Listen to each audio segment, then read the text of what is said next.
கரெக்டா நிக்கிறேன். என்னம்மா இன்னும் கொஞ்சம் வரணுமா? சரி சரியா?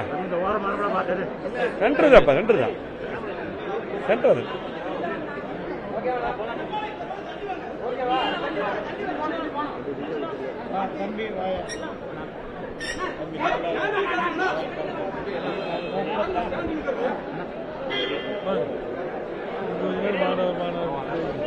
போலாமா?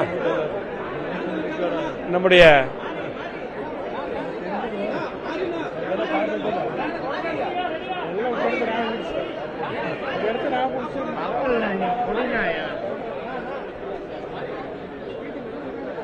அனைத்து இந்திய அண்ணா திராவிட முன்னேற்ற கழகத்தின் சார்பாக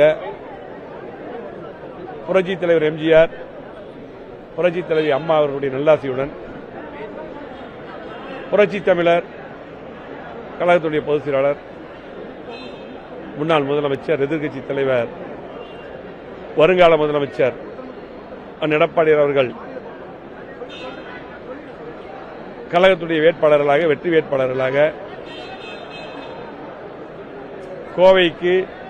கோவை பாராளுமன்றத்துக்கு ராமச்சந்திரன் அவர்களையும், பொள்ளாச்சி நாடாளுமன்றத்துக்கு கார்த்திக் அப்புசாமி அவர்களையும், நீலகிரி பாராளுமன்றத்துக்கு லோகேஷ் தமிழ்ச்செல்வன் அவர்களையும் அறிவித்துள்ளார்கள். இன்றைக்கு 3 வேட்பாளரும் இங்கே இருக்கிறார்கள். இன்னும் தமிழ்நாடு முழுவதும் பாண்டிச்சேரி உட்பட 40 நாடாளுமன்ற வேட்பாளர்களையும் அதிமுக மற்றும் கூட்டணி கட்சிகளுக்கு அறிவித்து ஒரு இடைத்தேர்தலிலே, சட்டமன்ற இடைத்தேர்தல் விளவங்கோட்டிலே அதற்கும் அதிமுக சார்பாக வேட்பாளரை அறிவித்து இன்றைக்கு அதிமுக தலைமையிலே, அண்ணன் எடப்பாடியார் தலைமையிலே வெற்றி கூட்டணி அமைத்து இன்றைக்கு தமிழ்நாட்டிலே மட்டுமல்ல, இந்தியாவில் மட்டுமல்ல, உலகத்திலே 7வது கட்சியாக, இந்தியாவில் பெரிய கட்சியாக, 2 கோடி உறுப்பினர் கொண்ட கட்சியாக அதிமுக இன்றைக்கு எடப்பாடி தலைமையிலே வெற்றி வேட்பாளராக எங்கள் பொதுச் செயலாளர் அறிவித்துள்ளார்கள். கண்டிப்பாக வெற்றி உறுதி. ஏனென்றால் இன்றைக்கு களத்தில் இருக்கக்கூடிய எங்களுடைய வெற்றி வேட்பாளர்கள்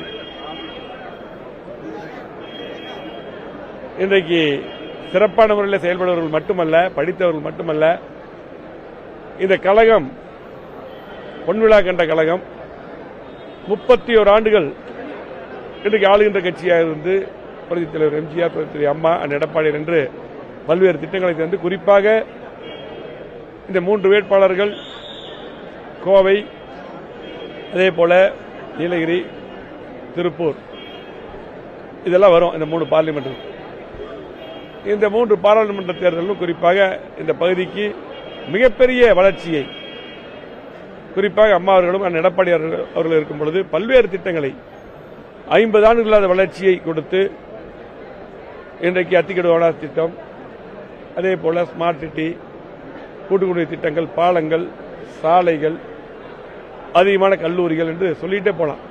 மிகப்பெரிய வளர்ச்சியை இன்றைக்கு அதிமுக கொடுத்துள்ளது. எடப்பாடியார் கொடுத்துள்ளார் முதலமைச்சராக இருக்கும் பொழுது. இந்த 3 ஆண்டுகளாக திமுக அரசு எந்த திட்டமும் இங்கே கொண்டு வரவில்லை. ஆகவே பொதுமக்கள் இன்றைக்கு தெளிவாக இருக்கிறார்கள். அதிமுக வேட்பாளர்களுக்கு வாக்களிக்க இன்றைக்கு தெளிவாக இருக்கிறார்கள். ஆகவே கண்டிப்பாக எங்களது 3 வேட்பாளர்கள் மட்டுமல்ல, கோவை, பொள்ளாச்சி, நீலகிரி மட்டுமல்ல, இன்னும் இங்கு இருக்கக்கூடிய திருப்பூர், ஈரோடு உட்பட 40 நாடாளுமன்ற தொகுதியும் பாண்டிச்சேரி உட்பட வெற்றி பெறுவோம். சட்டமன்ற இடைத்தேர்தல் தொகுதியும் வெற்றி பெறுவோம்.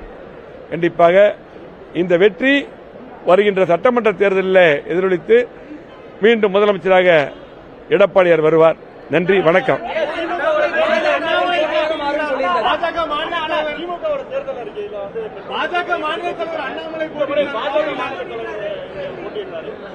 இல்ல, அதாவது நான் சொல்லிட்டேன், இன்றைக்கு மத்தியில் பாரதிய ஜனதா கட்சி ஆட்சியில் இருக்குது. இன்றைக்கு இங்கே திராவிட முன்னேற்ற கழகம் இருக்கின்றது.